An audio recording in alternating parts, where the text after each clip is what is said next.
The coaches, they welcomed me into a program, and then I went off to center court after they saw me play, and I got a scholarship. Okay, so you got a scholarship, but at what point did you realize you actually were pretty good? I mean, not just a person who says, I'm 5.5, I'm good. Lots of little kids at 5.5 say they're good. But when did you realize you really were better than the average 5.5-year-old? I never allowed myself to say that. So when you became a teenager, were you beating other teenagers at Bollettieri? The thing about being a young athlete is the process is you want to play against people that make you realize that you have weaknesses in your game. So you set yourself up against competition that is either older or stronger or better. And so if you feel like you're constantly winning, you're not learning much. And I found that like even winning, and when you're a teenager, winning your 20s, that's not when you're doing your best work. When you're doing your best work is when you get off the court and you've just lost, and you have to face your team, and you have to get back to the drawing board and say, well, I mean, we have to figure it out because we thought we were going to have a great day. Well, do you ever say to yourself, you know, I really would rather do something else at 7, 8, 9, 10, 11, 12. Tennis isn't, you know, some of the young players get burned out. You probably saw that at Bollettieri. They burn out, the parents take them there, and after a while they say, I don't really want to do this. You never got burnt out, right?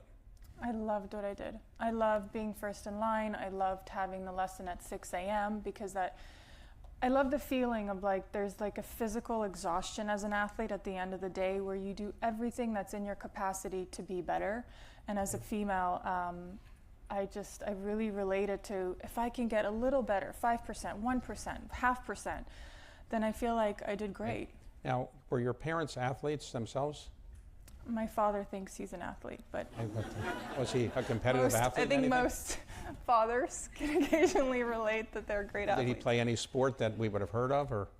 He played hockey. He now cycles around the world. Yeah, I mean, he still thinks he's like in the Senior Olympics. Obviously, you're tall. You're 6'2"? That's accurate. Okay, yes. 6'2". Okay, so there aren't that many female tennis players that are 6'2". There may be a few.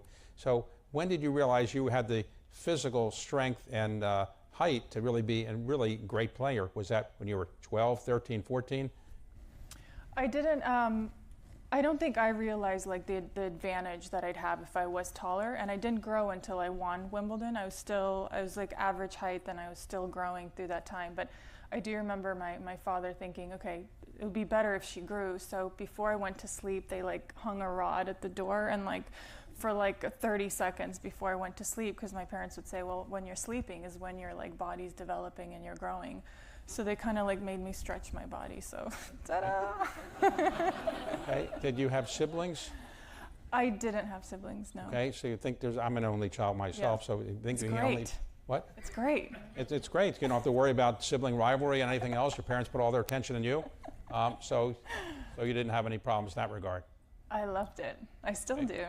Okay, and so at what point did you realize you could be a champion? When you were 14, 15, when did you realize you could be a champion as opposed to, I'm going to be reasonably good? I never allowed myself to believe that I could be a champion because I always did my best work when I felt like I was like gonna jump off the cliff, like things weren't working well, because I had to keep proving to myself that I needed to work for it even harder, even deeper. I needed to dig deeper. It's hard in tennis. You're playing 10 months out of the year, and you may win a Grand Slam, but in a few weeks you have another one. So you feel like you're on top of the world, and a few weeks later you can be, you're in the press room and everyone's ridiculing you for losing the first round. Now, when you're playing tennis, at the end of a match, if you lose or win, the players go, they shake hands, or they hug each other, whatever they do. Rarely hug each other, but yes. Okay, so, but you really don't like the other person. Is it hard to kind of pretend you're like them when you're hugging them, or is that, you get used to that?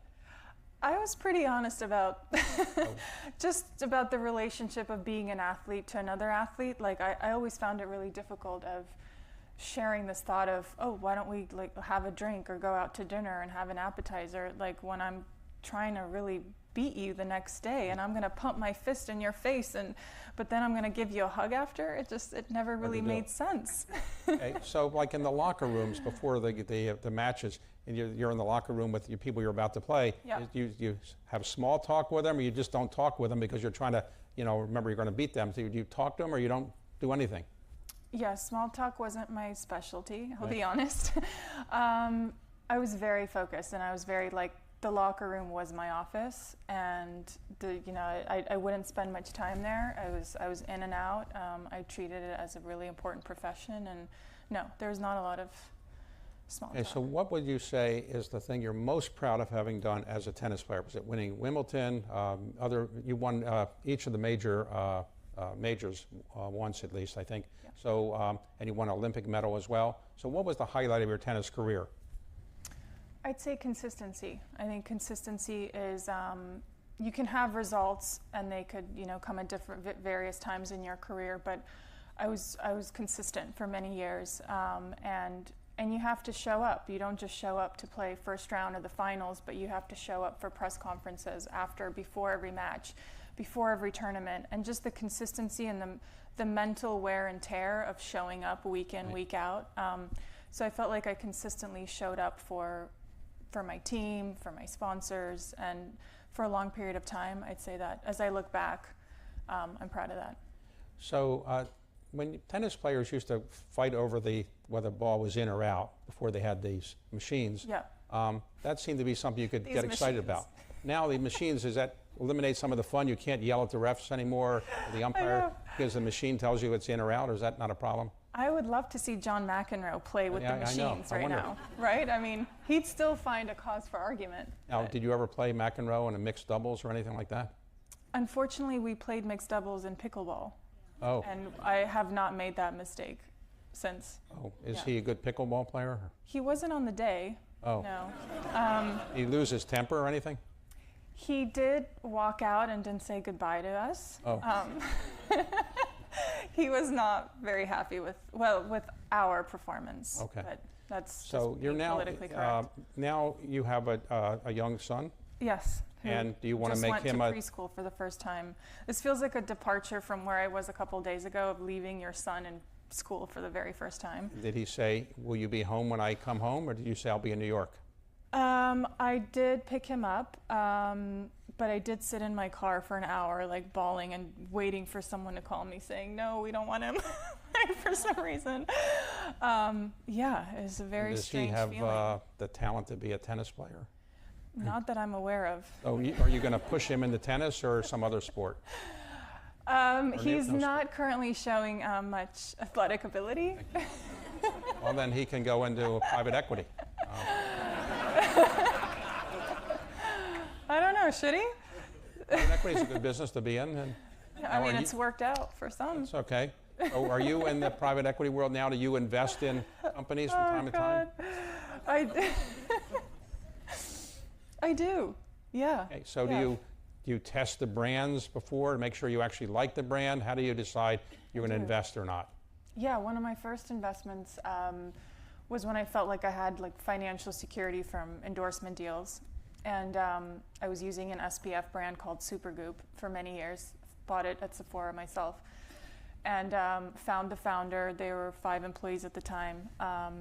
And said, look, I don't need a return on investment right now. I'll use my platform. I love your product. And then 7 to 9 years later, they sold 75% of their company for $750 million.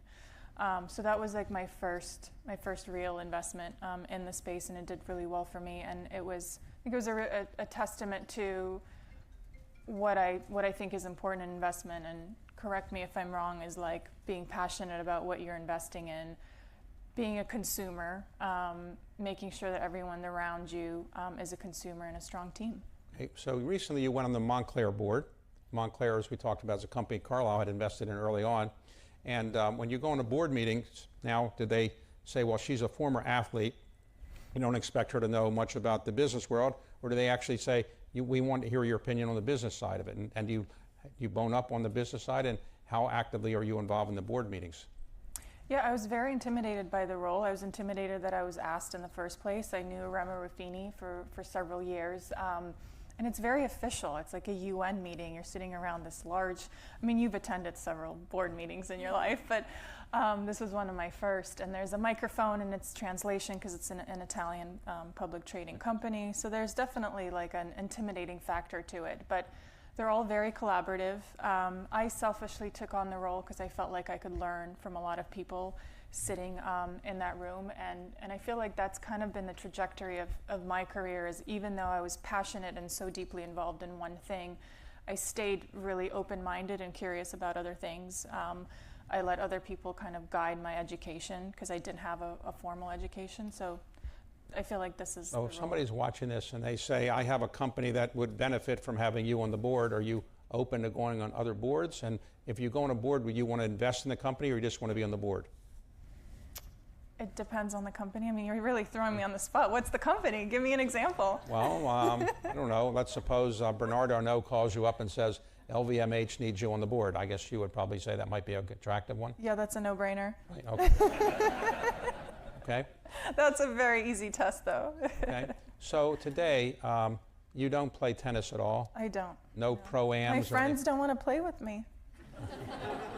Well, but I assume you get invited to pro-ams all the time and you don't want to do those kind of things? I guess the honest answer is I don't want to be a sad version of my old self. Like, I knew, like, what I loved about the sport was how quick it was, how reactive it was, how powerful it was. When you don't play it for a long time, you don't have that anymore. Well, have you ever played mixed doubles? I wasn't very good at mixed doubles. Well, I wasn't very good at sharing. Okay, well, if you ever wanted to play mixed doubles, we could have I could show up, you come to my house, Okay. the court, and we would pretend that you're just an average person who's visiting for the weekend. Okay. And then we'll just see if we can win some money that way. Do you just have one court? I have Several one courts. court per house, yeah. Oh. It was kind of the answer I wanted to get from him. Okay. All right. So but, you're welcome. So what do you prefer, grass or hard courts or clay? What do you like? You won on all of them. I like grass, but I ended up winning more on clay. So I guess the red clay. Where are the tennis fans the most knowledgeable? That's a great question. New York. They're definitely the most drunk in New York. Those honey doo-doos or whatever they're called are really strong. So New York, you have to play at night. Was that a problem playing at nights in New York? Or? I was intimidated by the night match in New York. Yeah, it was loud. It was. I'm also I'm like quite an introvert, and I love to do my work and I love to be with my team. And so like going through that tunnel where Billie Jean King's quote is "pressure is a privilege" was like very intimidating. And then the noise and the crowd, and you never really had a restful moment in New York. But I embraced it. Yeah, I loved it. And then we started doing like, I worked with Nike for many years, and they created first ever athlete that wore like a separate dress for a night match. They created for me, it was an Audrey Hepburn dress. And I think like I got comfortable with the environment of playing a night match. So in New York, when you play in, let's say, U.S. Open, where do you actually stay in hotels or do they rent houses nearby? Hotels. And when you win at Wimbledon, does somebody in the royal family come and give you the trophy, and what is that like? The year that I won Wimbledon, I stayed with a family that I had never met. We rented the top unit of their house, and did they give you a discount because you won later, or they don't do that? No, that's when they start charging you more. Oh, more? Oh. Yeah.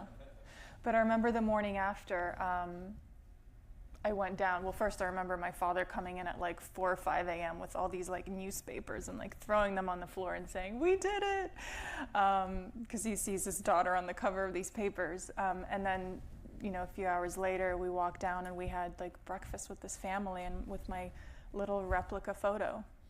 Yeah. So when you win Wimbledon, obviously you're excited. You're only 17 years old. Was there any match that could ever replicate that feeling of winning at Wimbledon at 17? Or was anything you won other championships? Was there anything ever comparable to that even?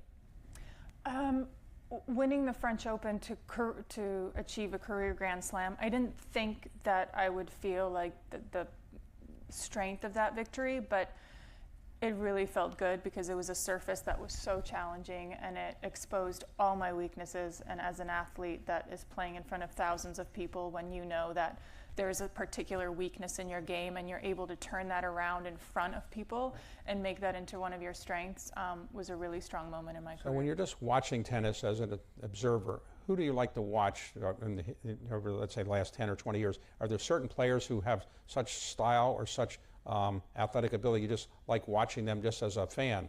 Or who would that be? I think I've really enjoyed watching the sport from a completely zoomed out perspective. I never allowed myself, like when I was playing, they started like engaging fans in these fan experiences. Like that was an entirely new world for me. Like fans would come to practice, which for many years, practice courts were closed off. I mean, now the first week of the US Open is like a fan week, right? You have mixed doubles during the US Open. You have all these like parties, engagements. That never happened in my career. So I guess I've been intrigued by the change. I also understand the demands of that and how exhausting and physically challenging it is for those players to go through a 3-week. I mean, we're in the second week of the US Open right now. Players are playing the quarters and the semis. I mean, the engagements and the matches that they've had to play and participate in the past 2.5 weeks, when this tournament's over, they're going to need a long vacation. So in tennis, theoretically, when you're playing these championship matches, the coaches are not supposed to be telling you anything. That's changed now. They can. They can they can give you hand signals, or they just tell verbally, whatever they want.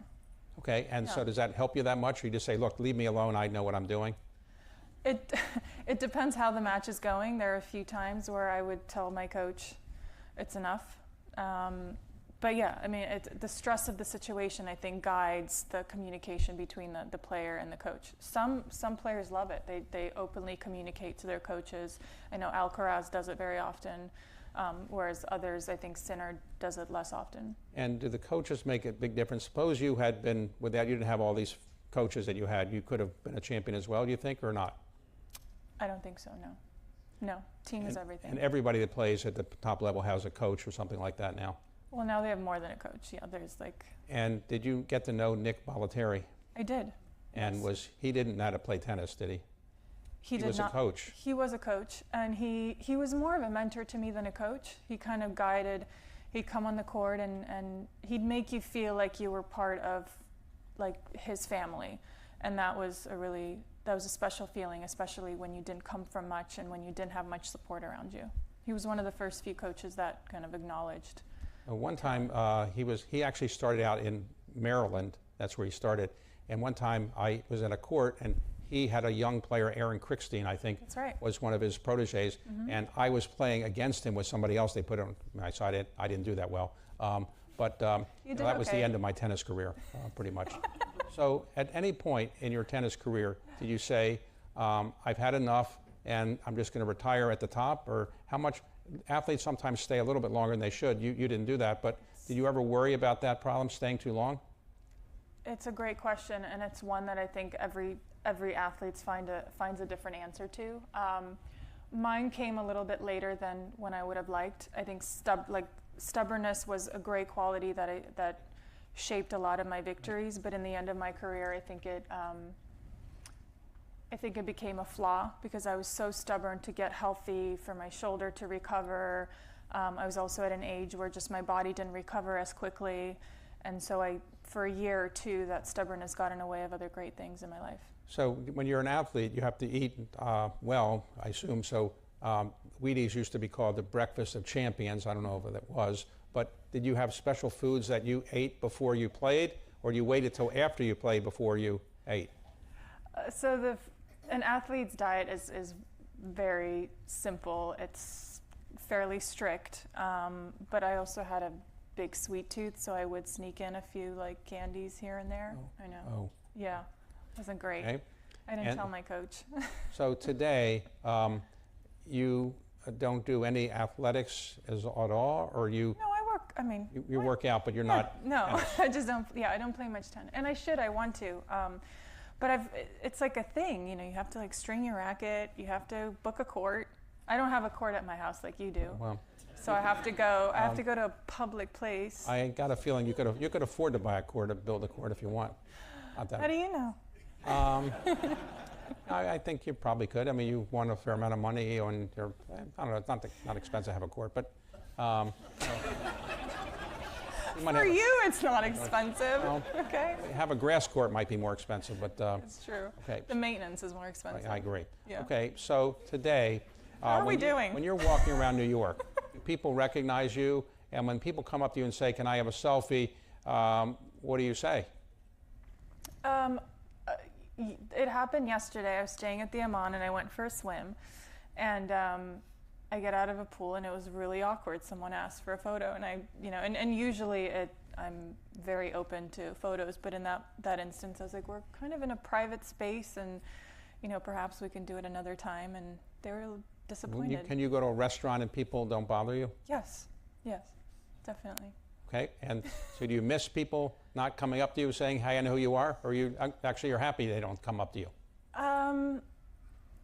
I think what I loved about recognition was like respect for what you did. I mean, it was a lot of work. So when someone would come up to you and say, it was incredible seeing what you achieved, or a young girl or boy coming up and saying, you were my idol.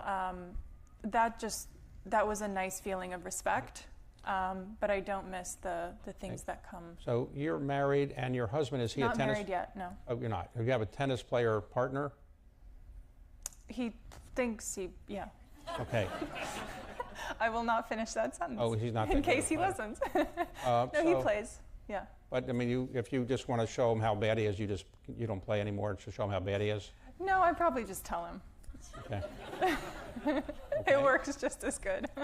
Okay, and so let me ask you a final question. In the end, if you could do anything different in your life other than this interview, what would you most have done different? Wish you had done differently? You won more tournaments, not won as many, not played as long. Yeah. What would you wish you had done differently? Going into private how equity early or something like that? This is not how I thought this interview would go. So, for better or worse. I like the thought of doing things and letting them flow and leaning into things being hard and difficult. I don't want to look back and say I should have done something, because the reason I'm here, the reason I won these events was because I probably messed up a few times and I lost some really tough matches, and I lean into feeling like this doesn't feel good, and what am I going to do to change it? Well, the business career is easier, and no doubt you'll be. I don't think so. Oh, it's much easier. There's less competition than being the number one in the world. You don't have to be number one in the world to do a successful investment. So I'm sure you'll do well in this world as well. And if you ever need any private equity advice, just give me a call. Okay. Thanks very much. What's your number? Thank you. Thank you very much. Bye.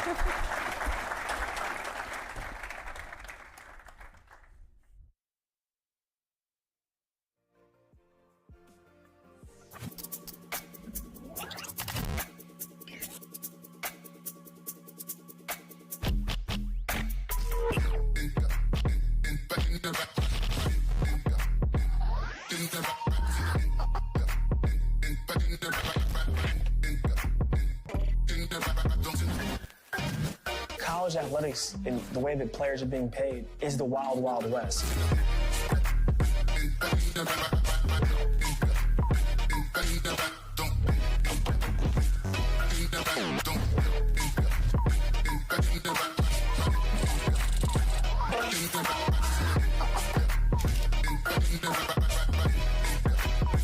The president is a big sports fan. I think he's a big college sports fan as well. That we're going to find in the years ahead a continued improving path for college sports.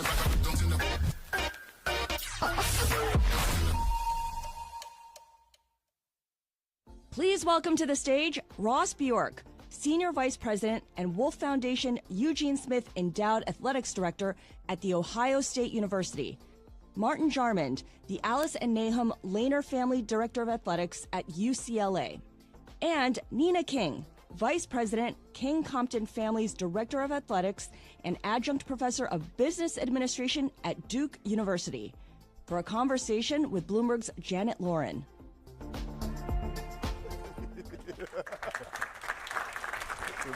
Water. Welcome to a new era in college sports with even bigger changes this year. Let's see how it's going so far. So Ross, Your team is the defending national champions. You beat Texas and Arch Manning this weekend. The Ohio State-Texas game was the most watched Week 1 CFB game ever. So how is your job different from when you started? Are we done? Can we just shut it down? Are we good? Championship, beat number one team, and I guess now we're ranked number one, so now we have the target on our back. First of all, thanks for having us today and talk about college sports. Look, I think in leadership, I think in anything, you want to celebrate the moments, but never too high, never too low. So you have to keep this balanced perspective of the job's never finished, the journey's never finished. We have to keep pushing, especially in this modern era. So, and I think a lot of times we can take the lead of our players. And our players that were returning off of last year's national championship team, we started putting up these pictures and these banners, national champions, and holding up the trophy and and they said, hey, can you take some of that stuff down? Because we want our own identity. And so following the lead of our athletes, I think has been a mantra for us to say, look, the job's never finished. We have jobs that we operate almost like a political campaign, churning, campaigning, dinners, events, but we don't have an election day. We have game day, and there's a scoreboard, but as far as what we do in pouring into young people and building buildings and the NIL chase and the revenue share and the television world, there really is not a finish line because there's always something next. So that's how we're approaching it. And at Ohio State, we still have an upside in many ways on the business front. So we're trying to capitalize on all those things as it relates to winning that national championship. So you brought up NIL. Let's get into that right now. They can get the hard questions. So you guys are literally signing checks for revenue sharing agreements. Martin, how much have you paid out so far? Wow, she goes in for the hard ones, Jen. Well, before I answer that hard question, thank you for having us here, and it's an honor to be with you. It's a new day. July 1st started the new era where you can share revenue with student athletes. At UCLA, we started August 1st, and as of August 1st, for the month of August, we shared $4.8 million. Wow. Out of our $20.5 million that's allotted. So a lot of checks were being signed in August and more to come, but it's exciting. Our student athletes deserve that. UCLA, we've always been a proponent of that. And so, just how you manage that, how you make sure that we've been preparing for this for a while with the infrastructure needed to get all the student athletes information. We use PayPal and the Big Ten to make those payments and do those out. But it's a big undertaking just to be able to do that and kind of flip the switch and turn it on. Wow. Nina, how much do you think these agreements are going to have a role in retention? Might we see fewer people going in the transfer portal? That's the hope. First of all, also, let me echo my colleagues' sentiments and thank you for having us here. And I thought the panel would be at least 4 hours for us to be able to kind of delve into some of these issues. But, there are a lot of moving parts. And, yeah, that's the hope. And for these agreements, they're structured. Every institution can decide how to structure them. And so, and then even for us, between sports, they're structured a little bit differently. The term is different. And so, across several sports that we're revenue sharing with, it's a lot of moving pieces. And when I was signing all of those, we finally got a stamp in my office so that we can get them done quickly. But, we are looking to protect the university, for these agreements, also to do what's in the best interest of the student athletes. But this is a business arrangement now with them. And so, we've got plenty of lawyers involved in writing agreements, again, to go back to protecting the university. But I absolutely think this is the right thing to be doing for these student athletes. I'm not going to tell you how many checks I've signed and how much they've totaled up to this point, but we are trying to be competitive in this space. So let me share some numbers. Between June and August, the amount of money distributed has been $80 million. That's almost $1 million a day and about 100 deals a day. What do you think of this, Ross? Is that the latest statistics just came from out. the College Sports Commission? They just released Yep. that. So I think it's great that, we've been asking for some transparency right around this. Look, I think it's awesome opportunities for our athletes. What do we say about college? You go there, receive an education, prepare yourself for the next level, whatever that is. Maybe you can go pro, excuse me, in your sport. I might need that emergency water. We were joking about that, and now it got me. So I think it's an awesome opportunity to basically have these athletes have the opportunities that other students have always had. But in our world, we restricted it. You can't be in a video game. You can't use YouTube channel. You can't monetize social media. You can't. And now it's like, let's go full throttle.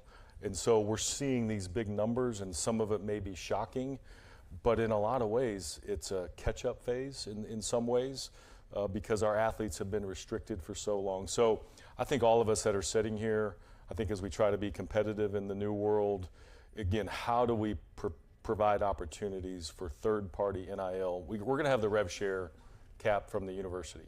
That's going to be standard. But what does the third-party roadmap look like? That's probably the next sort of arms race in all of this. And again, it's all about what can the athlete be provided in this moment in time. And so we're all pushing towards that new era. So with all this revenue sharing, a lot going to football, basketball, that leaves other sports maybe not with as much money. So let's talk about Olympic sports. Martin, Los Angeles is hosting the Olympics in 2028. The Olympic Village is going to be on your campus. Do you know how many medals UCLA athletes have won? Almost 300. 284? Yes. Yeah. That's a lot of change. And we're already starting to see schools cut teams. Diving at Virginia, swimming and diving at Cal Poly. What is the risk to the United States? Are we going to have fewer medals after this big shakeup? So first, let me say, we at UCLA, we have a proud tradition with our Olympic sports.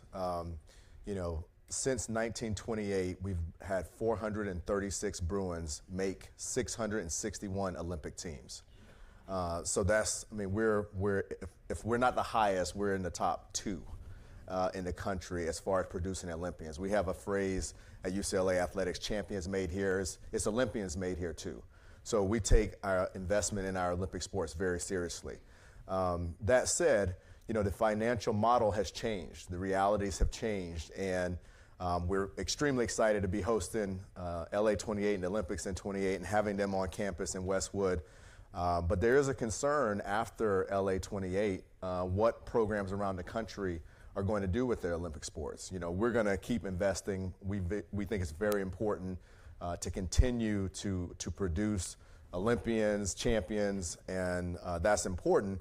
But at the same time, the financial realities are changing. And so, what we're talking about more is we need to really study, in my opinion, what other countries do as far as how they fund Olympic sports and take those learnings from other countries and apply it to what we do here in the United States. Because I think we're going to be very strong LA 28. I think the whole country is going to get behind that. And Casey Wasserman has done an excellent job. He's a Bruin with all the planning. And I think we're going to perform well.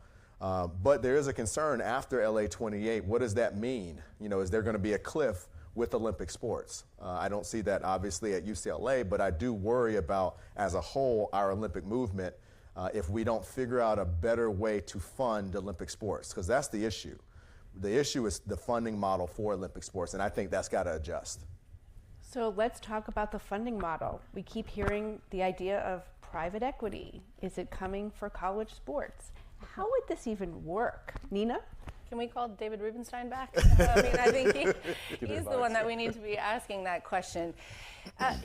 Yes, the financial model in college athletics is stressed. The way that we are operating as a business model, you all, if we opened our books to you, you would think it's a joke, the way that we are operating. And so we need to figure out how to build something more sustainable so we can support broad-based programming, student athlete opportunities to come to our campuses, not just to compete in sports, but to receive in my case, a Duke degree. And so, we are exploring all kinds of revenue models, and that certainly includes private equity. In the traditional sense, I'm not convinced that it would work, but we're talking to a lot of folks to kind of figure out, are there hybrid models, are there unique ways that we could do something to infuse capital, cash into our athletics departments and into our universities. I mean, I think there are a lot of revenue opportunities on campus as well, and so how do we kind of create that synergy with campus to continue to build revenue? We are heavily reliant on philanthropy, and you know, but if we could have been raising an extra $20.5 million a year, we would have been. And so I don't think, you know, straight philanthropy is the answer. And so, like I said, we are exploring everything, and I think private equity is on the table for sure. Ross, have you thought about, does it work at the conference level, at the individual school level? Talk a little bit about that. You're talking about private equity? Private equity. Yeah, you know, I think the unique thing is, you know, Duke being a private school, you have two, you know, large-scale public institutions in UCLA and Ohio State. The question that I have as a public institution is, what are we selling? Because I'm owned by the state of Ohio. Typically, the state of Ohio cannot take investors, right? And so the complications of being a public university are really, really challenging. Typically, if we need capital, we borrow money. And usually with bond ratings at a state institution as big as Ohio State, your rates are pretty good, right? And so you borrow the money to build something or to invest in capital. At the conference level, it could be different, right? Because those are private, you know, corporations, if you will, private entities, typically non-for-profit. So I think, you know, nobody can sit up here in today's world and say you don't need the money. Everybody needs capital. Everybody needs money. Everybody's trying to, you know, churn and burn through this new era of what it looks like to keep investing and support your athletes.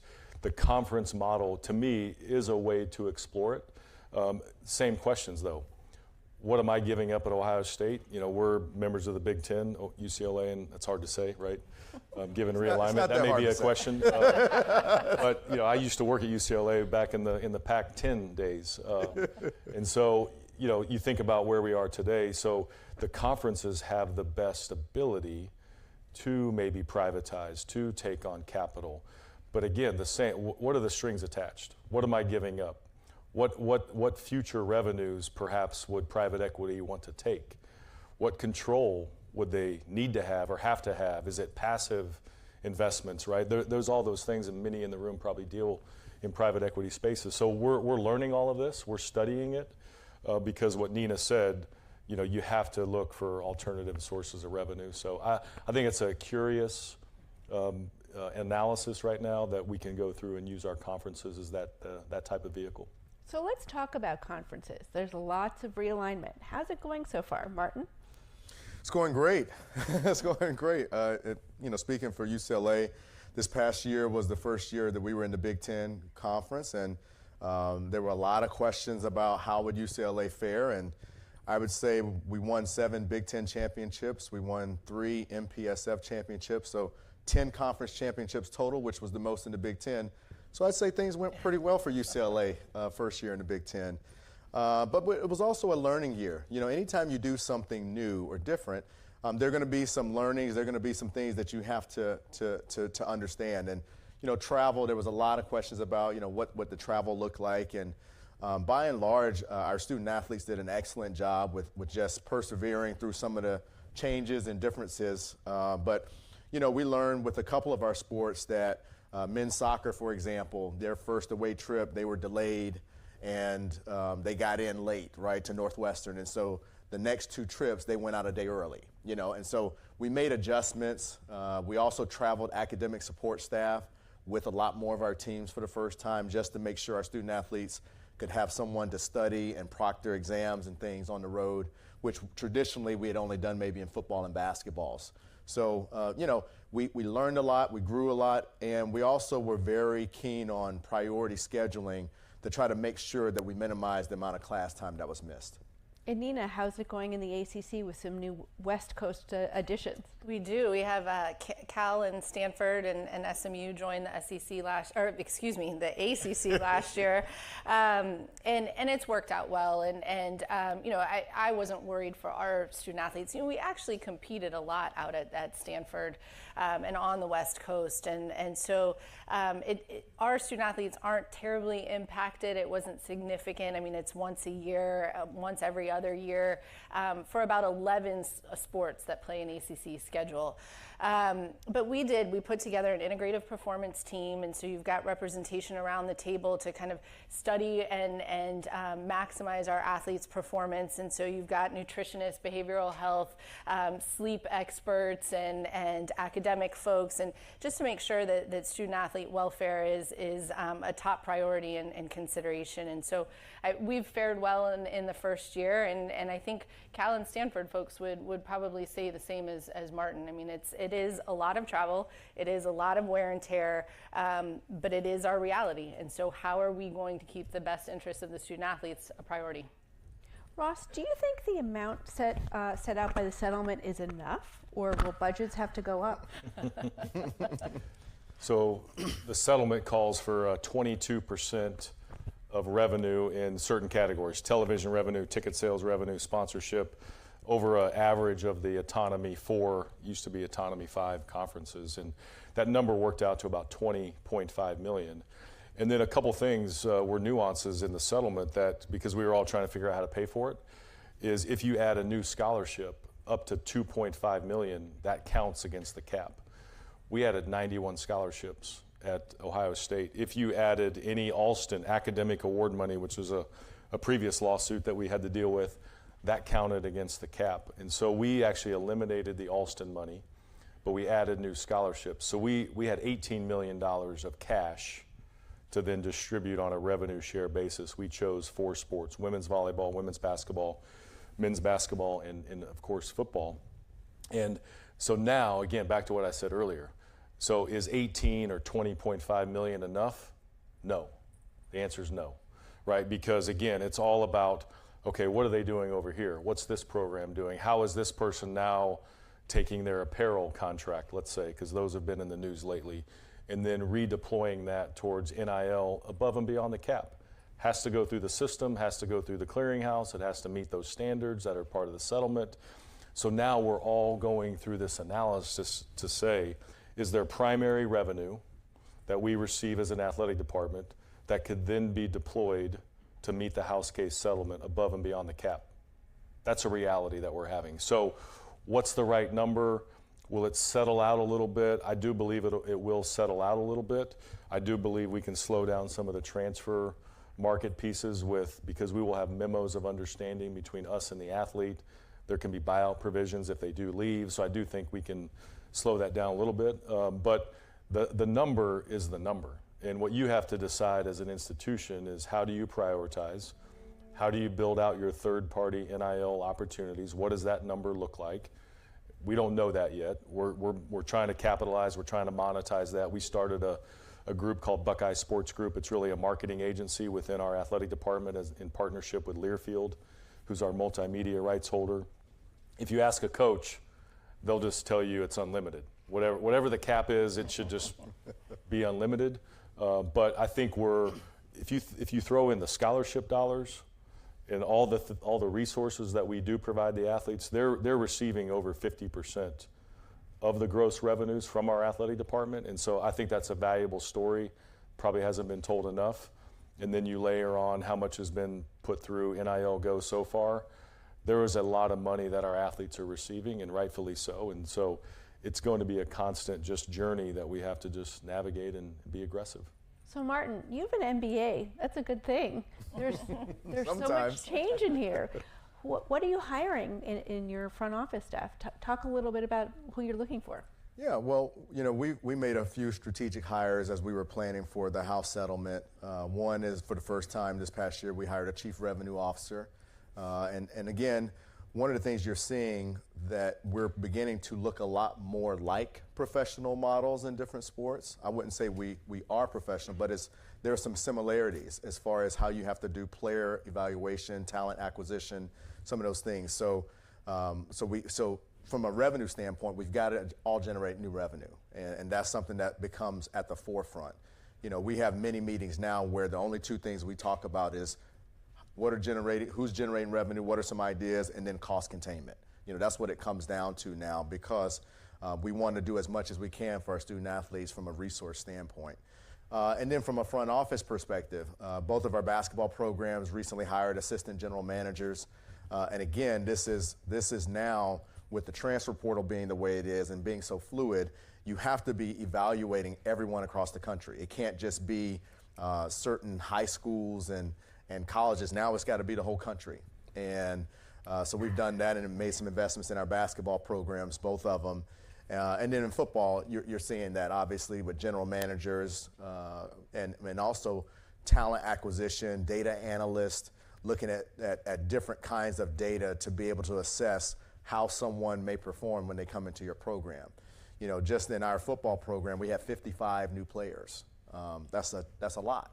And so you better have the infrastructure to be able to evaluate talent at the high school level and at the collegiate level to be prepared to have such an influx of new talent into your program.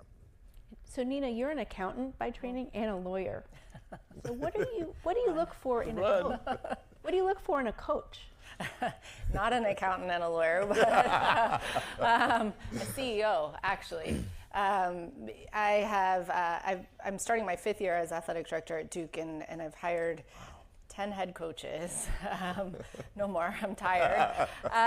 But, you know, it's interesting, you kind of evaluate where the program is, and do you need a coach to come in and rebuild? Do you need a coach to, maintain positive momentum? What's the culture of the team?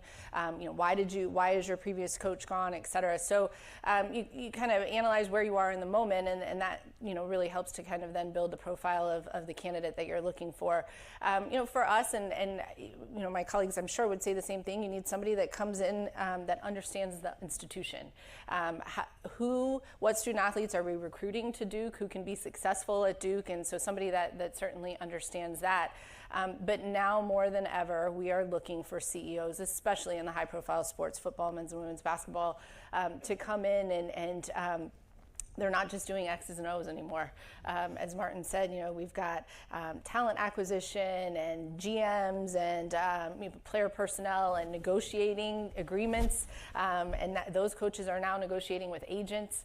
And so there's so many moving pieces and so many parts. I would say definitely in today's world, we're hiring CEOs, and I've got 27 programs, so 27 CEOs.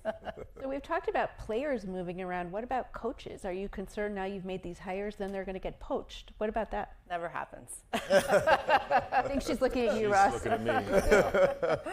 Yeah, that's my fault. One of your 10 hires is my fault. My previous institution, I was at Texas A&M for 5 years. We went through a football transition, and we hired Mike Elko from Duke. And these things are, you say the word poach. Back in the old school days, it used to be the AD would call the other AD and ask for permission. You can't do that. Mm-hmm. And it really sucks that you can't do that, because that should be the right thing to do. But the confidentiality and the high profile nature of these search processes have to be just, and so Nina and I talked, as things were, kind of winding down. And again, that's unfortunate, but I couldn't risk confidentiality. She can't risk it on her end, right? And so it's very difficult. Now, that's his way of saying they trust you. Right. They got a big paycheck. They got a big paycheck. There is buyout provisions in most of these high-profile we took your money. contracts. So they got paid, but I don't think you had to pay a buyout on Manny. I don't think so. No, did not. You got a big uplift there. And it's hard. It's a hard process. It's a hard industry. People can move around a lot. We get criticized for coaches and ADs moving around a lot, and that's why you got this player movement that is kind of transpired. So it can be tough, but hopefully relationships can endure We're good. We're here. Right? Overtime. You know? If I can, though, Jenna, listen, I completely understand. I mean, we weren't talking because of the confidentiality piece until towards the end, but it really comes down to the AD and current coach's relationship. And Mike Elko and I were talking, and we were communicating, and I wasn't caught off guard by any means. And so I'm trying to retain a coach, but then also in my mind, mentally preparing to start the hiring cycle for the next one. So I think that's really important. So we're in a new era of university budget cuts. On one end, you're shedding jobs, and on another end, you're having to raise money. Can you talk about that complexity in today's higher ed world? Higher ed is extremely complex, and you know that better than anybody. And sure, I mean, it is, the landscape for higher education right now is really challenging. And you know, I am running a business, a for-profit business, if you will, encapsulated in academia, a nonprofit, where funding is being threatened, you know, every day. And so our university did go through a strategic realignment and cost reduction process, whereby, you know, hundreds of millions of dollars in operating costs were cut, and a lot of that was in personnel. And athletics is not immune to that. I mean, we are good campus citizens, and we participate in those types of processes just like everybody else does on campus. And so, you know, I personally do wrestle with the fact that I have to cut sports budgets and jobs within athletics, but then on the other hand, I have this $20.5 million that I am giving to the players, and it is tough to find that balance. But you know, we kind of go back to who we are, what we stand for, and why we do what we do. Again, to provide an opportunity for student athletes to come realize the very best education and compete for national championships. So it's hard right now, but we are, you know, figuring our way. We've got incredible leadership at Duke University, and we're going to make this work. Let me add on that too. I mean, this is also a time whenever there's chaos and change, there's also opportunity. And I think we don't tell the story enough about our student athletes. Student athletes have it better today than they've ever had. And we were all student athletes. We've got some here in the audience. I know I saw Kevin, a former football player here at UCLA. But student athletes have a great opportunity, and we're here in the development of young people. And that takes investment. And if you look at athletic programs, those are the single biggest engagement tools of a university. You know, UCLA is, those four letters are known across the world. A big part of that is Jackie Robinson, is Coach John Wooden, is Annie Myers-Drysdale, is Trailblazers, Arthur Ashe, that have made UCLA what it is on a global scale.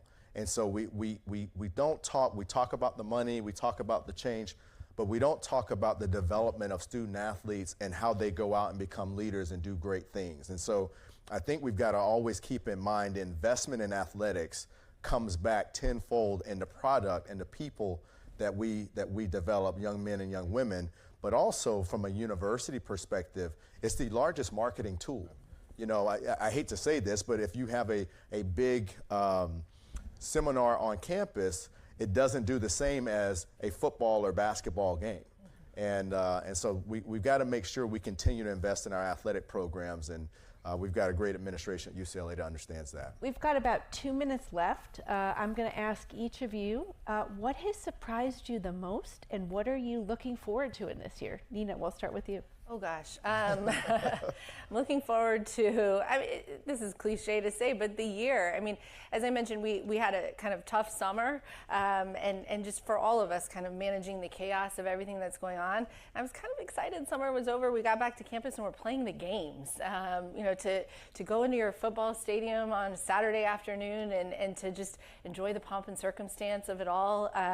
So I'm looking forward to the year, athletically, competitively. And to, you know, watch our student athletes go out there and crush it. In terms of surprise, I don't know, every day is a surprise, Janet. I'm going to pause on what surprised me the most. Pardon? Yeah, mine is going to be the same example. What am I looking forward to in the surprise? I've been surprised at just how entrepreneurial and how positive our student athletes have utilized their NIL and revenue share to help others. That's been a pleasant surprise. And And I'll give you an example. What I'm looking forward to is the opportunities now with our student athletes. Make no mistake, we have a business relationship now with our student athletes. We develop them, but we also have a business relationship. I went to a football practice a week and a half ago, and I was standing with Jordan Childs, Olympian, one of our gymnasts. She's coming back for her last year. And we talked, I asked her, I said, hey, we're going to think about doing something special with the gymnastics program. And I talked with her, and she said, hey, if you need me to go make a pitch or to help. And so it's like this business relationship, and she wants to do so much for her teammates. Let's get Ross in before we end. Yeah, I think what we're looking forward to is just what we're here for, right? And what I'll say is it's not a surprise to me, but maybe it's a surprise to you or the general public. This is what's happening on our campus. The young people that come on our campus, they want a degree, they want to be educated, they want to be developed, and they want to play the games. And yeah, there's a lot of money, and we have to have those conversations, but people get surprised at hearing that. They think that all these athletes are coming in with all these super agents and they just want millions of dollars. And you have to have those conversations, but play games, go to class, develop young people. That's what I'm really, really excited about, and that's why we're all excited about the model continuing in college athletics. Well, thank you everyone for coming. Thank you. Thank you. Thank you.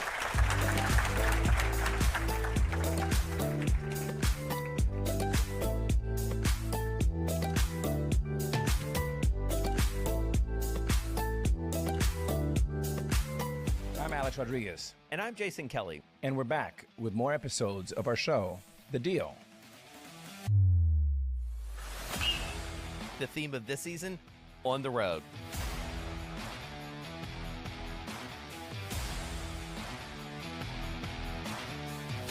We're bringing you more behind-the-scenes conversations with the biggest names in sports, business, and culture, like Melody Hobson. I started to study women's sports like an 11-year-old studies baseball statistics, and I got dangerous in seeing up arrows. Susie Wolf. When you're competing, you're not thinking about any fear or any worries of what could happen. Josh Harris. You can't do a good deal with a bad person. Jay Batt. At the end of the day, there's never been a better time to be a student athlete. And more. Stay tuned.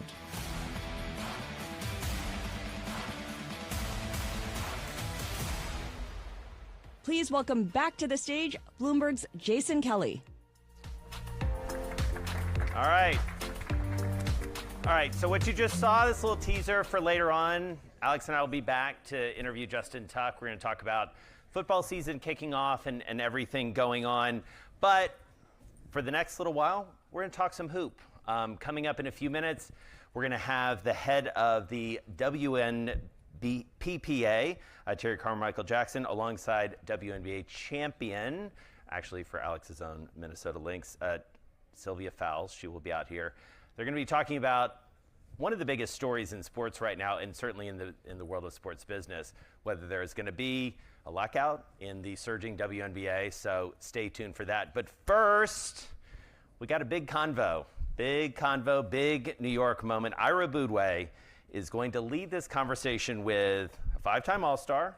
I've got to read all these things because it's so amazing. 5-time All-Star, #1 draft pick, 3-point contest champion, and for you Knicks fans out there, hopefully the guy who's going to deliver a finals championship for your New York Knickerbockers. Give it up for Karl-Anthony Towns.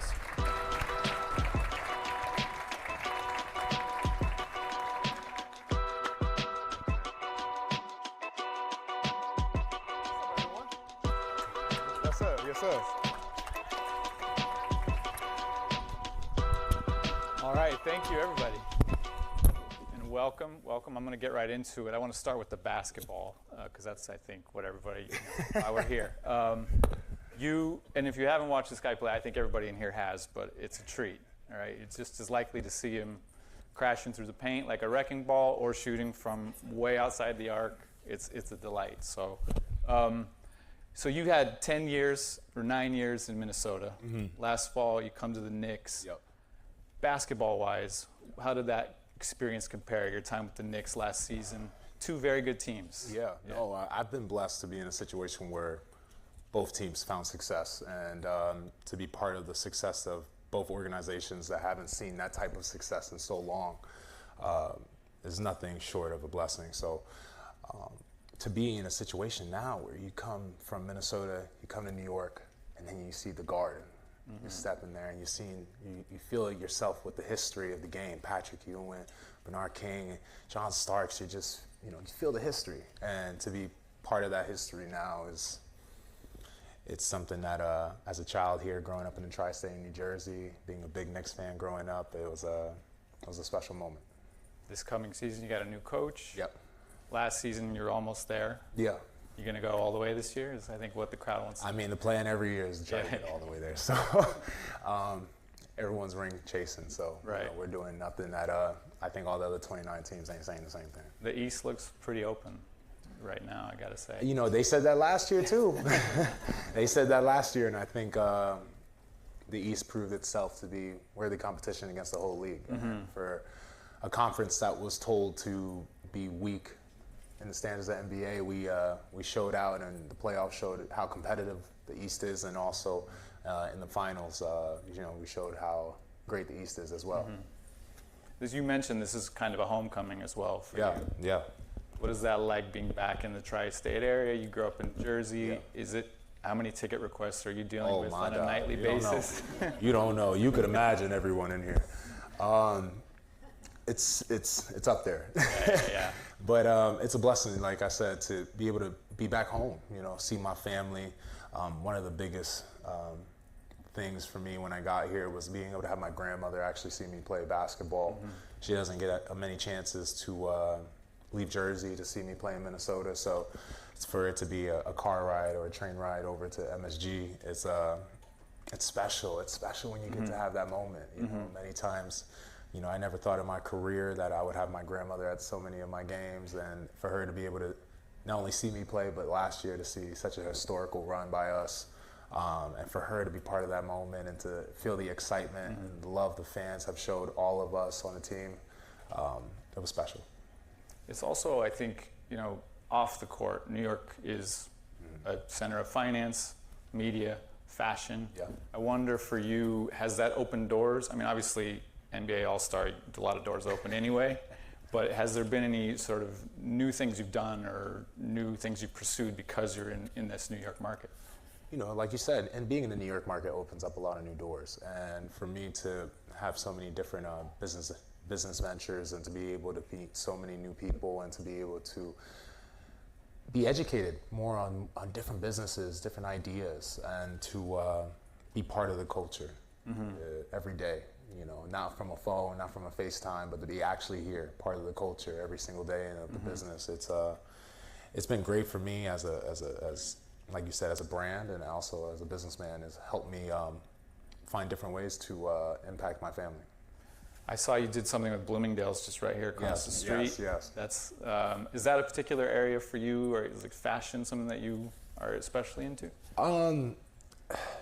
People at NBA fans seem to think I'm a little bit fashionable, so I'm trying to work with that. And I think it's one of those areas where fashion for me has always been a way of expressing myself, my personality, the way I like to dress, how my upbringing.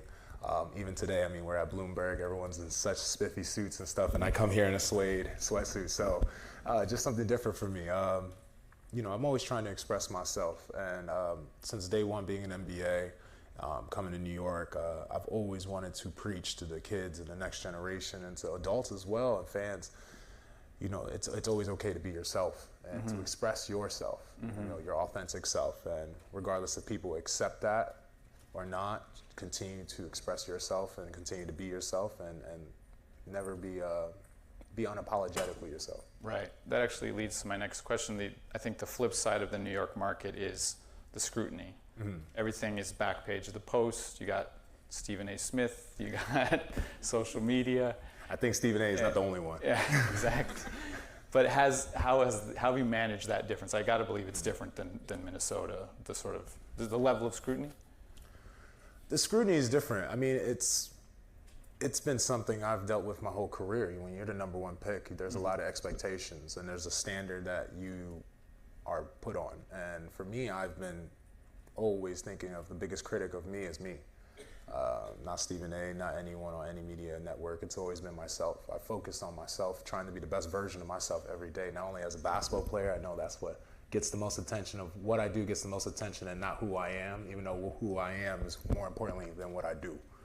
And I just continue to find myself trying to be a better man, be a better son, while being the best athlete I could be. And that's just truth of it all. And yeah, I've had those standards for so long that when I got to New York, I've always been used to that scrutiny. I've been used to having to perform at a high level every single day. And nothing has changed since I got here. I've been just focused on the work. I've been focused on every day showing the best version of myself.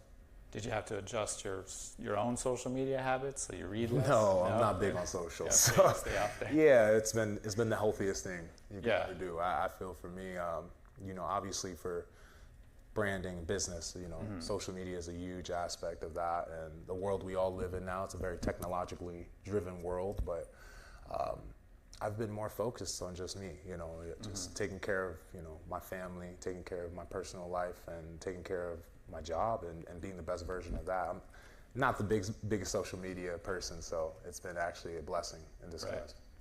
What comes next for you? I mean, you've got a long way to go. I think this is year 11 for you, but you must have put some thought into what you want to do when your playing days are done, what you want to do with, I think, something like $400 million in career earnings at this point. What do you plan to do with that in your post-playing days?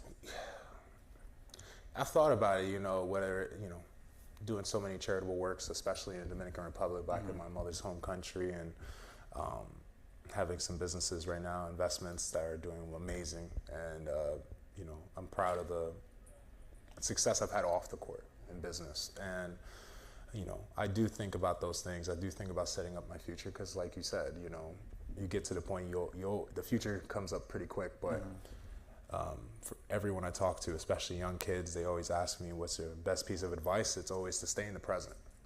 Continue to take care of the present, the future will take care of itself. And if I continue to do that, continue to put myself in the best positions possible, continue to do what I do between those lines at Madison Square Garden, and like I said in the beginning, continue to work on me as a man, as a person. I think in the future I'll find myself in the right positions for that next step in life. Right.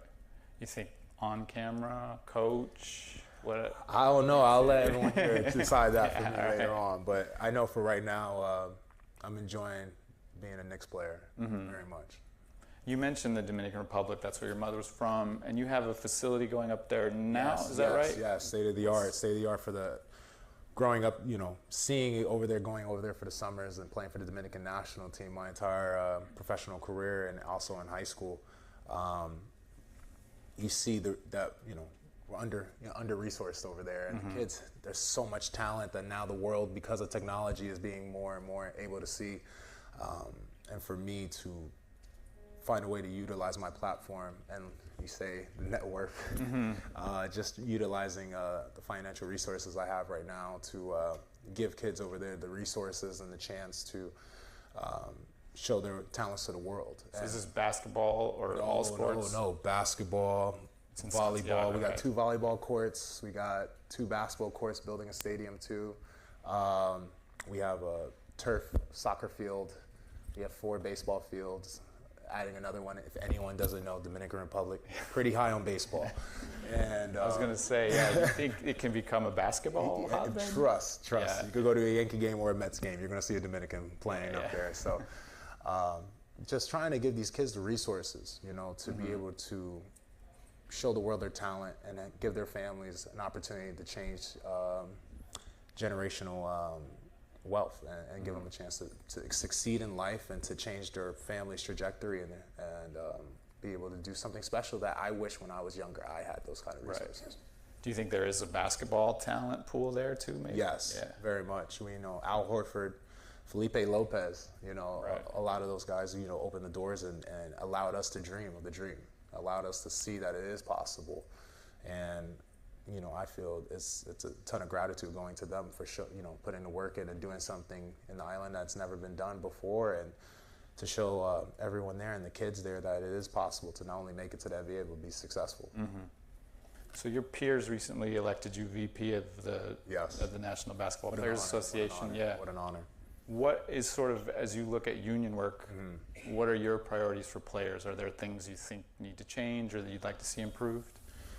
you want to be able to take care of all the players. My job as VP is not just to take care of, the LeBron James and Steph Currys of the world. Is to be able to take care of those guys who are on two-way contracts, who are, mid-level players as well. So my job consists of helping everybody, and not only on the financial side of getting paid, but also healthcare, retired players. How do we take care of retired players with their health insurance and getting them the care that's needed, and to take care of their families as well, everyone's. So it's a job, it's a demanding job, but it's something that I'm tremendously honored that my peers chose me for the job, and to be part of those conversations every day, and to inspire change and to actually make change in our league it's a humbling experience. You're also on the Social Justice Coalition in the league. I think you got an award for that actually recently. But I appreciate you. Yeah, the Kareem Abdul-Jabbar. That's right. What are your priorities there? Where is your focus? Inspire change, and I think in doing that, you realize how immensely difficult it is to get something through Congress, but to be able to be part of the George Floyd Act, and to be able to do so many things that I've been able to be a part of, and to inspire change and affect change, it's something that I could, it's one of the most proudest moments I've had, to be able to take care of, not only because, with the vice president of BPA, you look to take care of the players, but to be able to take care of the country and men of color has been something special. And you feel that the league is right there with you in that? The support from the league is genuine? Very much. For anyone who doesn't know, the Social Justice Coalition is being able to help affect change socially in the world, and Adam Silver's on every single Zoom. Okay. So he's part of it. The NBA is fully on board with inspiring change and helping the next generation, and all walks of life in the world. And I think that we've done an amazing job of continuously working with Congress, finding different ways to help, and a lot of owners as well are on the team. So some of your favorite owners, if you're not a Knicks fan, which would be crazy, you'd be in this room and not be. But if you aren't, some of the biggest owners in the game in NBA are a part of this coalition as well, and we find ourselves working hand in hand with each other to take care of the next generation and the generation of now. You mentioned Adam Silver. You came in almost exactly when he did, roughly.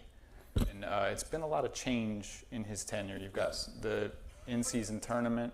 Very progressive. Yeah. Owner. You like that? Very progressive commissioner. Yeah, I think the game is changing. I think the game, from the days of Patrick Ewing to now, the game is different. The three-point shot is much more valued than ever before. So, is it too many threes? This is my pick. If we hit all I know is I'll shoot whatever threes we need to do to get a chip. So, but the game has changed, and I think that what's so special about Adam is that he's continuously finding ways to keep the game entertaining and to move with the game. While the game is changing, we're not staying stagnant. I think that for any league right now, sports-wise, we are continuing to be the pioneers of what's next. And I think that's a testament to Adam and the NBA doing such a fantastic job continuing to move the game forward instead of keeping it stagnant. Are there things that you want to see more of, less of, if I put you in Adam's seat for a minute, like that you would hope to see the league do? I think for me, one of the things I would like to see is to get that fan appreciation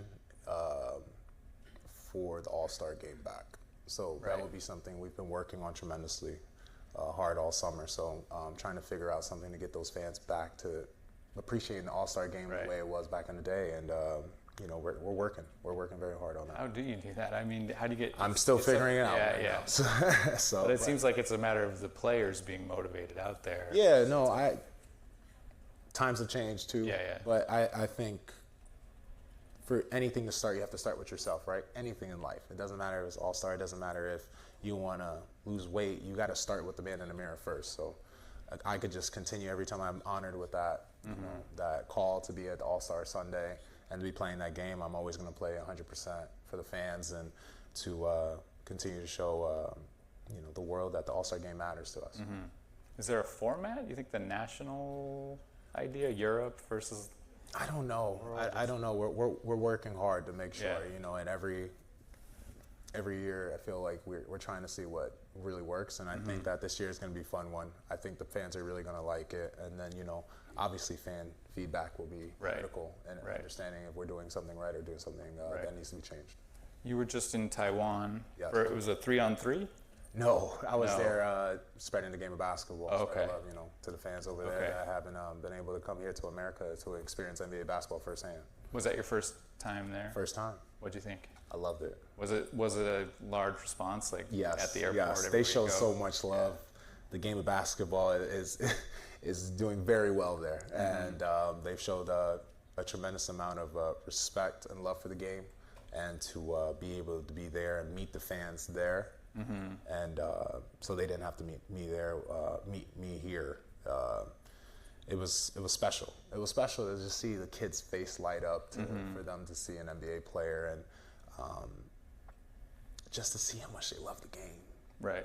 That brings back that joy, that motivation I needed for this upcoming season. It was awesome. We mentioned the sort of new opportunities that might come with being in New York. Does it change the relationship with, like, you've been with Nike since you came in the league, Gatorade is a long-standing relationship of yours. Being in Knicks, does it change the conversation with them in terms of what your campaigns are, what they want you to do, Well, I think first off, they've been amazing partners with me, and I couldn't have asked for better partners since the day one stepping into the league. Nike and Gatorade have treated me with nothing but love, and they've shown so much respect for the work I put in. So huge testament to them, and I think being in New York, it gives me the chance to give more eyeballs to their brands, and be able to show the world more why they have had so much faith in me. And I've been blessed, especially last year, to repay that faith with great results for them. Right. Are we going to see, what are you going to be wearing on the I don't know. We'll have to see. October 22nd, y'all find out. So talking again, just to go back to kind of your post-playing days, is that something that you think a lot about at this point, or you're just, like you said, you're in? I think I give it a thought, but like I said, I continue to worry about the present. Right. I continue to worry about the present. It will always take care of the future. It's been my philosophy since day one. Never get ahead, never take the shortcut. Always continue to put the work in. Right. And I think that for me, if I continue to just stay in the present, it's been great for my career. It's been great for business. And I think if I continue to do that, I'll put myself in the right position. Right. Is it for you, how much are you kind of day to day looking at? You mentioned you've had some businesses that work well. Like, how much of that is is that mostly you stock that in the off season where you're putting? No, I think it's an all year thing. I think, business never stops, especially in New York. So just me, I'm just always continuing to find ways to, find that 1%. How can I get better? How can I level up today? How can I improve my family's life? And I think that for me, that never changes. Obviously the main focus is always basketball. Right. It's always going to be that. I put the time in. But if you want anything bad enough in life, you'll put the work in and you'll find time to make it happen. So that's all I've been doing. Just finding the time, being diligent and how you say it, just very purposeful with my schedule and finding different ways I can find time to make everything happen in my life. Is there a venture that's like a favorite for you right now? I would say there's things on my mind and there's things and conversations happening. I'm hoping they come to fruition. Yeah. And I'm excited for them. I'm excited. Hopefully they all come to fruition. I'll be able to announce it to the world. You hear a lot of players who say they want to get into ownership at some point. Is that something that you would aspire to do when you're done playing? Absolutely. Yeah. Absolutely. I would love that. And do you feel like the league maybe, Steph Curry mentioned this the other day, of like with players, NBA ownership. Yeah, with players getting ownership. Getting equity. Yeah.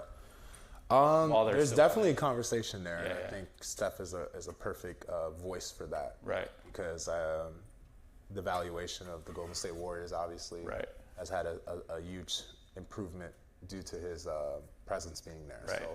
So I think he has a lot to say on that, and I think he's the right voice to talk about that as well. Right.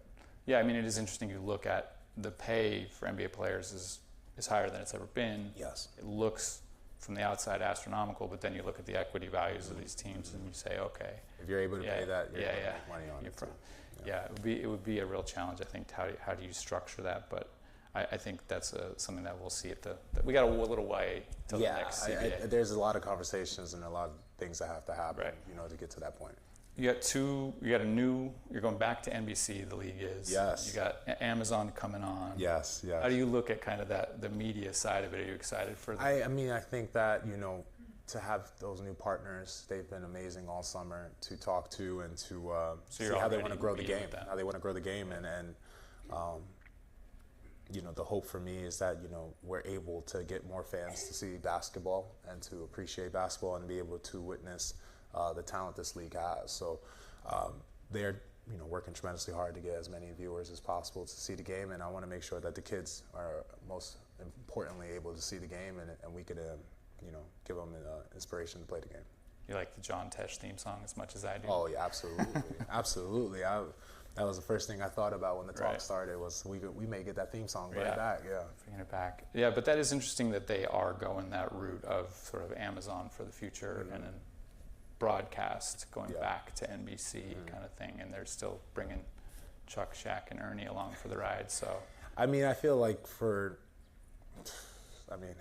I don't know how long, but it's been a long time that Chuck, Ernie, Shaq, Kenny have been part of basketball fans' lives for so long, and it wouldn't feel right to take that next step in the basketball showcase without them there. So I'm happy they figured out a way to integrate them back into the NBA culture and have them part of broadcasting. And they come around, they've been talking with you guys, the players, the NBC and Amazon, they have them? Well, no, just, dealing with the NBPA and NBA, you run into them. And I actually was there for the announcement too, so I got to see how much they are investing to make NBA broadcasting more available. Very good. Well, we are just about out of time. I really want to thank you for doing this. Thank you. Fascinating. Thank you all very much. Hope Appreciate y'all. Thank you so much.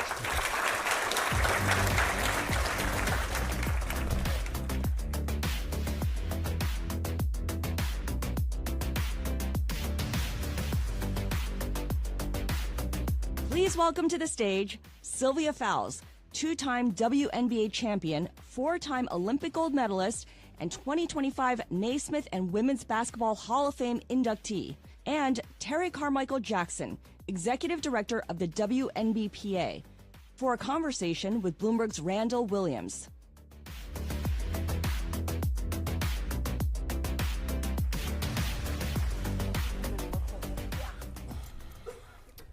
Hi everyone, as you heard, I'm Randall Williams, the U.S. Sports Business Reporter here at Bloomberg News, and today we're going to be talking some women's basketball, and who better to do it with Terry Jackson, the Executive Director of the Women's National Basketball Players Association, and Sylvia Fowles, who is a two-time WNBA champion, two-time WNBA Finals MVP, 8-time All-Star, and 4-time Defensive Player of the Year. And Terry, don't get upset, but I can't list the rest of them because we'll be here all day. She has that many accomplishments. And we'll actually start there because you are actually being inducted into not one, or you have been inducted into not one, but 2 Hall of Fames this year. Congratulations. Thank you. And what's that like? Have you had a moment to reflect on essentially, all of these accomplishments are great, but when you get to the Hall of Fame, that's like the pinnacle, right? That is the pinnacle. It has been phenomenal. I think over these last couple of months, I really had a chance to reflect on my career, which has been pretty amazing because when you're in the moment, you're not really focusing on the accolades. And so to sit back and fully understand the things that I did over a 15-year span is pretty amazing. When you got the first call in the Women's National Basketball Hall of Fame, what was that like? Very exciting. I actually missed both calls for both. I'm pretty bad at answering my phone from numbers that I don't know, but the first call was pretty much like the second call I missed, and it was left in a voicemail. I was going to ask if they left a voicemail. Did you think it was a spam?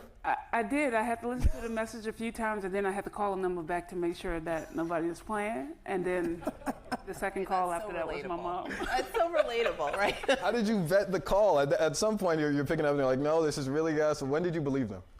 After I listened to it like the third time. Okay. I was like, okay, wait.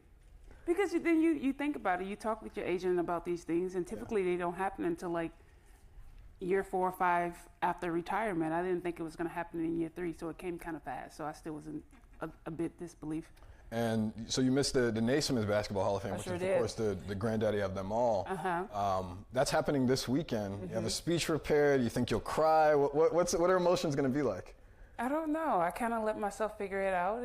If I want to cry, then my body will cry. But I'm not planning on doing anything besides trying to get through my speech without speaking too fast. So, so with a career like yours, I have to ask, do you think you left women's basketball in a better space than when you found it? Absolutely. But a lot of that just have to do with the players before me. The fight that we put up, the unity that we hold together as a unit. And once we put our mind together, what we can accomplish as females is pretty powerful. And so I think I left the sport in a good place, and we got young women who's carrying on that legacy. Now, both you and Terry have witnessed women's basketball and this growth, the popularity of it just surge over the last couple of years. You were part of that wave towards the end of your career, Terry. You saw it as well over the last, say, 5 to 6 and really a decade-long period of time. Terry, what has that been like from your spot? Oh my goodness. It has been amazing. This is my 10th season. I tell her that all the time. I don't see how she do her job. This is my 10th season in this job, and I think at the end of each season, I kind of go back to the beginning when I was interviewed for this role, and Swin Cash, Tamika Catchings, you know, they were on the executive committee at that time, and they asked me, where do you see yourself, where do you see this union in 5 to 10 years? And I remember it like yesterday. I said, you know, we're gonna value who we are as women's basketball, and we're gonna value the fact that we're different, and we're not gonna like always compare ourselves to the guys. It's helpful to look over in their space and see what they're doing and how they're moving, but you know who we are and just value different for exactly what it is. It is different. And to see that and to still be in this role and to see that happen and to see the women like Sylvia, these legends, you know, during their career be celebrated and be on these billboards and truly be household names. And I just love how you talked about, you know, the unity. We didn't talk about this backstage, y'all, when she was talking about the unity and the power of the players. That is something. Yes, it is. That is really something. And so it's just been amazing. And watch out, y'all. It's going to continue to be amazing. I promise. We are in a labor fight. Wait. We're not there yet. Yeah. Not there yet. We'll get to the labor talks. Yeah. On the business front, though, I feel like in the last 4 years, of course, when the Aces and Liberty played, that broke incredible records. And then you had last year's and the year, and maybe that was 2023 and the year before that as well. They just keep topping themselves. Exactly. Yes. What's it been like on the business front? How have the calls changed? I mean, towards the end of your career, this was happening, but what was it like as maybe the visibility increased over time? It's phenomenal. Like I say, it's something that we've been fighting for years, and so to have this platform now and seeing all this attention that these young women are getting, I think it's life-changing. So hopefully that it can continue from here and we keep pushing forward. Now there are brands jumping to be next to the league. You all were both, I assume, in Indianapolis for the WNBA All-Star Weekend. I was not there. You were not there? Yeah. They were treating Indianapolis like it was Vegas. As they should. With that in mind, there was more branding in Indianapolis than I have ever seen at a WNBA All-Star Weekend.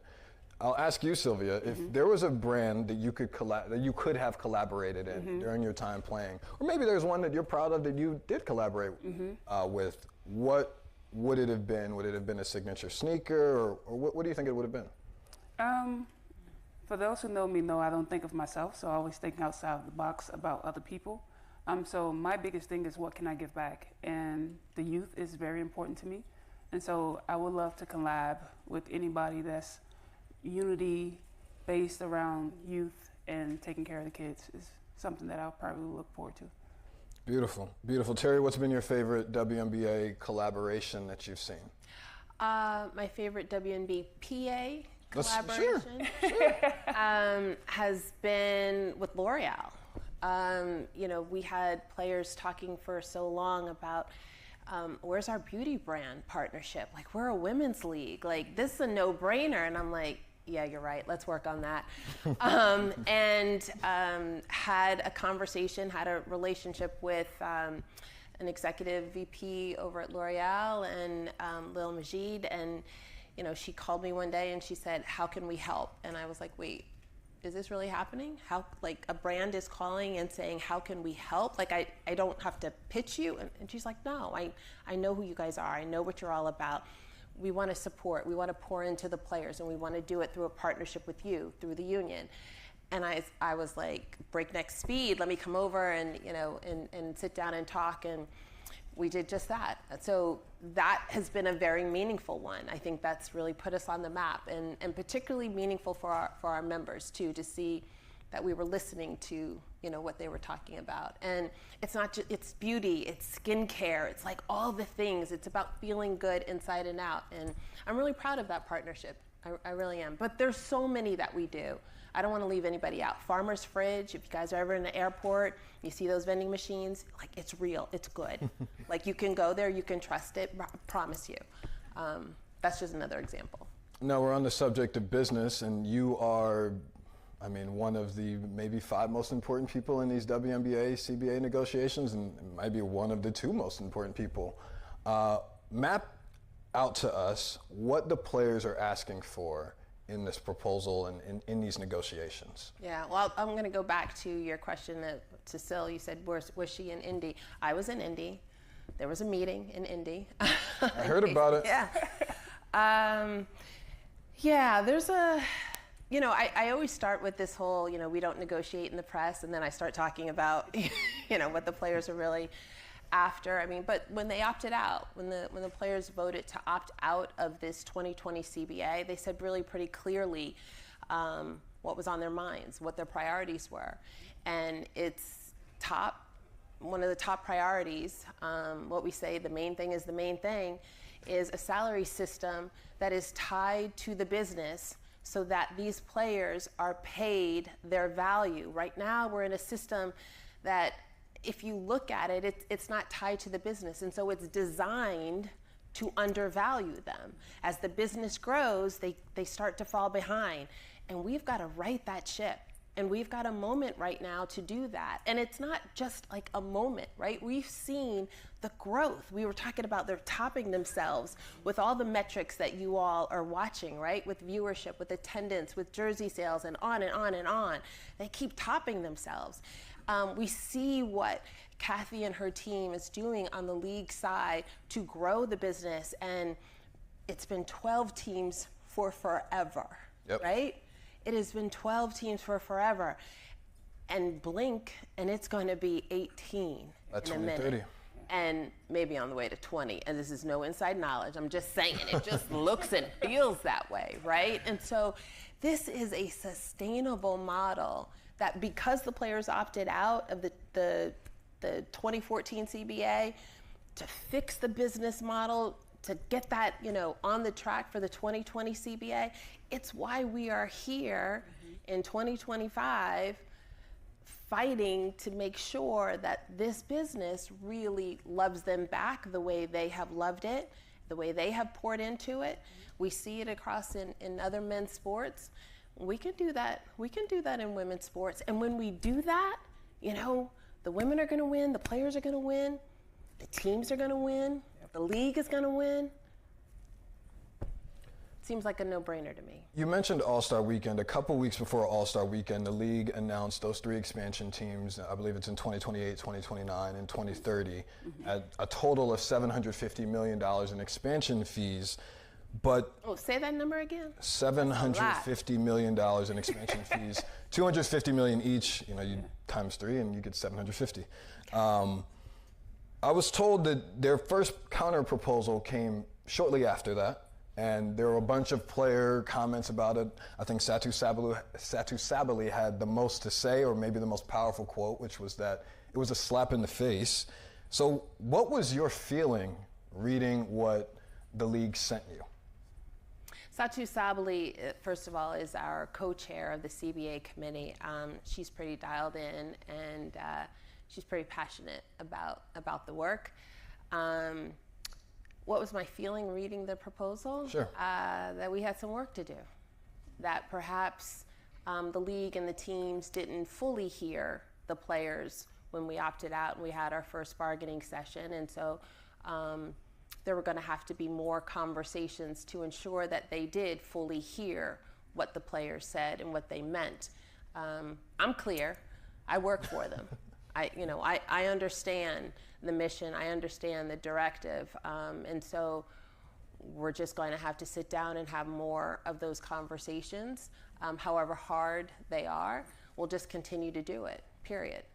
Sylvia, you negotiated or were part of some negotiations years ago. I believe that was in 2020. What were your negotiations like back then? Were you part of 2014? Yes. Oh, those two. Why do you say it like that? Yes, because it's intense, Okay. especially when you don't feel like you've been heard. But like Terry said, you're very passionate about something that you do. And with our job, it comes with any other job that's physical, mentally taxing on your body physically. And so we just want to be heard, but we also want to be seen as well. And so those negotiations was like very clear. It's like, this is what we're standing on. We're going to stand on all one accord, making sure everybody is on the same page so our message can be heard across the board. So I want to go back to WNBA All-Star Weekend because that was, I'd say, the most highly public meeting that you all had. And I'll paint a picture from my perspective. That meeting took place on Friday. Saturday, I go and do the events, and then I show up to Commissioner Engelbert's press conference.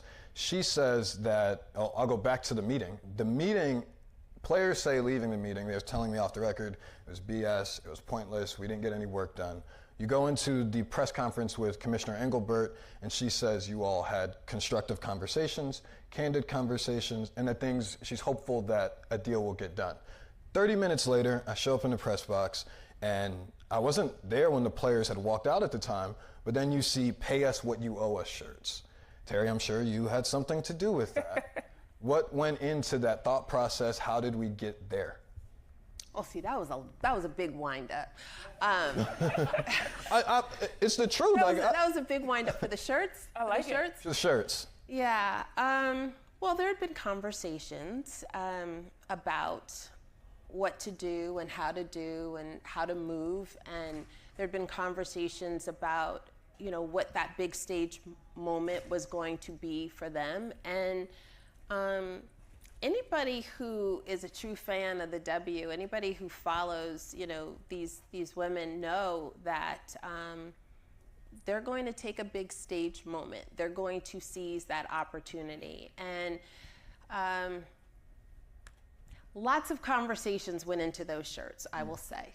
Lots of conversations. And I am staff. I clearly understand my role. I'm there to support. And when there are questions asked of me, I'm going to respond.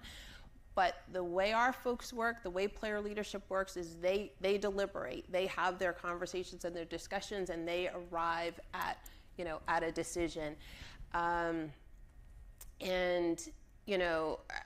What I want to say about those shirts and what I want everybody to remember about those shirts, they're not just the shirts.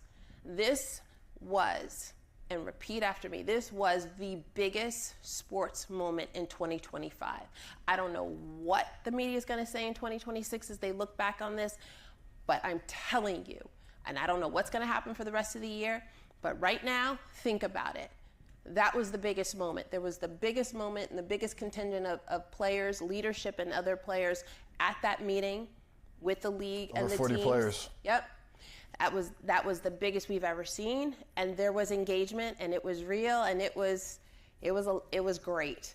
And then coming out, those conversations about what to do with a big stage moment, how to do it, and the decision was very clear. We're all doing it, or none of us are doing it. Just as Sylvia talked about, the power of the collective. We're all doing it, or none of us is doing it. When you think about that, how do you arrive there? How do you get there? You've got young players. You got rookies out there as all-stars, probably shaking in their boots, but they're talking with their vets. And the vets are sharing the history about what they've done before and how this works and how this happens and how, what would a vet say to a rookie? I got you, right? And the anthem plays. So when you go back and you look at this moment, the anthem plays, the players are out on the floor, and the anthem ends, and the lights are coming up, and then there's the unzip. So they didn't look to upstage anything else that was happening. They were going to let game operations happen, as they typically happen. That, like I said, that anthem was going to play. They were out there on that court. And then there was that moment. And if you were in that arena, you hear almost an audible gasp. And I will tell you, we did not know. There was a gasp. And I think it was, I wouldn't say it was an elephant in the room, but it sort of rallied the crowd. And you saw that at the end when the crowd starts chanting for it and Holly recognizes it and the players are happy about it. It did become a moment. Yeah, it did. It did. We as staff were standing in our seats because the anthem had just played. We did not know. We're like, do they have them on? Can you, even when they were warming up with the jacket zipped, we were trying to see, was there like a black t-shirt? And we did not know until y'all knew with the unzip. Sylvia, what was your reaction to it? As a former player, I was proud. Okay. It's definitely a proud moment to see all these ladies rally up and be like, look, you're going to pay attention to us. So it was definitely a proud moment for me. Terry, I'll go back to you. When you all opted out, it was October 2024, I believe. That was 300 some odd days ago. Now you're less than 60 days away. And for those of you who don't know, there's an October 31st, which is a somewhat poetic date for Halloween. Yes. October 31st deadline with less than 60 days away. What happens after that? Well, on November 1, we either have reached a deal and we're announcing it, or we have an expired CBA, or we have an expired CBA and both sides have agreed to an extension. Kathy said that in Indianapolis, the last CBA negotiations, there was an extension if you all were close to a deal. Right now, it doesn't really sound like, based on what the players have said, based on commentary, nowhere close. Okay. I'll let you finish. You were going on about what happens after that, and you stopped at work. Well, yeah. Well, I love the question about what happens on October 31st or what happens on November 1. Like, I'm going on October 31st. I'm going to wake up on, like the rest of you all, on November 1. But everybody seems to go from 0 to 100 with work stoppage, and there's going to be a strike and there's going to be a lockout. Okay, stop, people. No, just bring it down a little bit. That's actually not the way it happens. There's a process for all of this, right?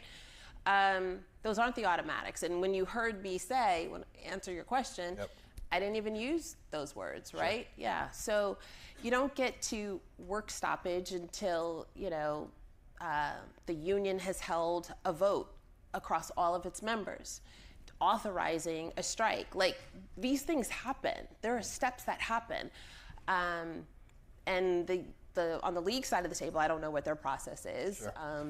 Their board of governors gets together, decides whatever, and there's a lockout, I guess. I don't know. But on November 1, I'm going to wake up and, either we're announcing to the world the CBA has expired, and we're whatever, or we have an agreement. We pulled some all-nighters. I don't know. It's interesting to watch and listen to your vibe and conversations because your players match that.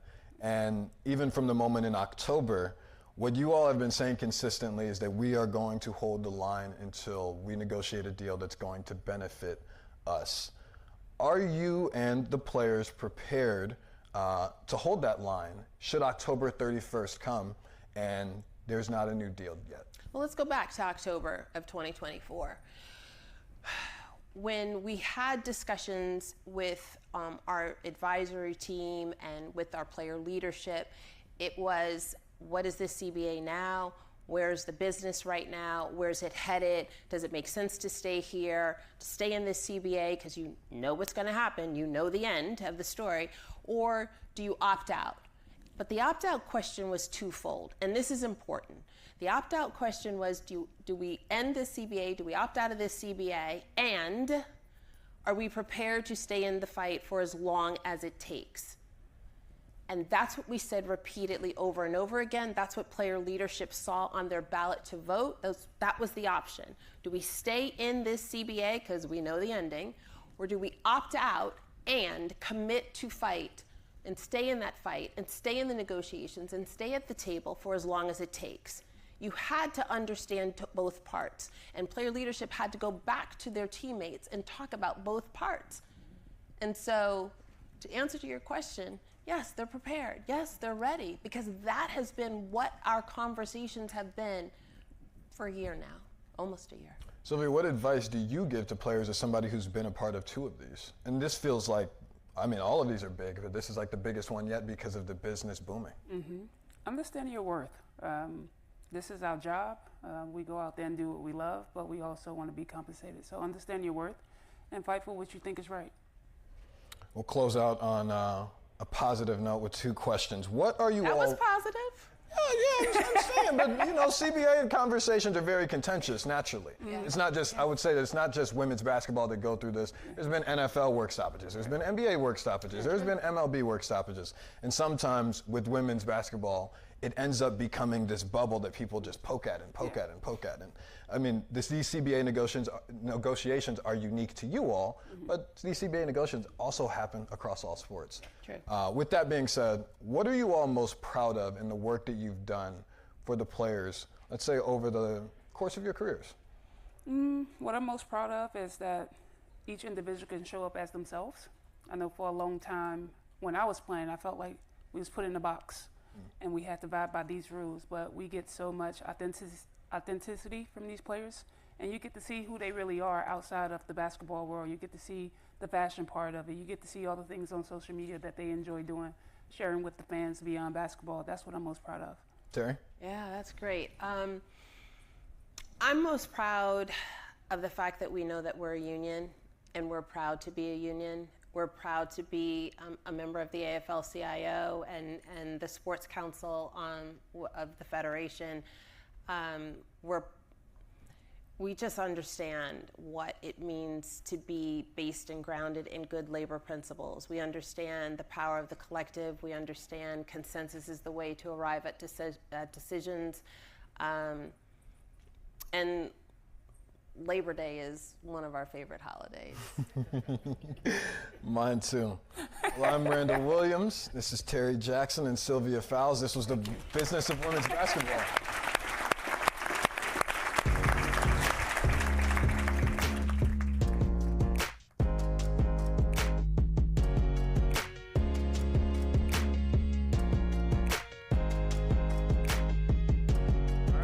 All right.